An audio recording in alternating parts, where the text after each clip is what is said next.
ఆ చెరసాల అధిపతిని పిలిచి, ఏమయ్యా, ఒక కేసుతో చెరసాలలో శిక్ష అనుభవించడానికి వచ్చిన ఖైదీకి తోటి ఖైదీలందరిని అప్పచెప్పటం మాత్రమే కాకుండా దేని గురించి విచారణ చేయకుండా అంత ఆయనకు అప్పచెప్పి ఎట్లా నీ ఉద్యోగం నువ్వు మర్చిపోయినట్లుగా జీవించావంటే ఆయన ఒకే ఒక మాట చెబుతాడు. ఏం చెబుతాడంటే, యోసేపు అంత నమ్మకస్తుడు ఈ దేశంలోనే దొరకడండి అని చెబుతాడు.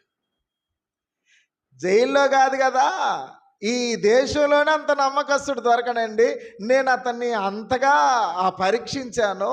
అందుకని తోటి ఖైదీలు మొత్తాన్ని అప్పచెప్పి నాకు ఏమంటున్నట్టుగా నేను ఈ సరసాలకి అధిపతిని అయితే ఉండొచ్చు, కానీ ఆ ఖైదీలు మొత్తాన్ని అప్పచెప్పి నా ఉద్యోగాన్ని నేను మర్చిపోయినట్లుగా ఆయనకు మొత్తాన్ని అప్పచెప్పి ఎందుకు నెమ్మదిగా ఉన్నానంటే అంత శ్రేష్ఠుడండి యోసేపు అని చెబుతాడు.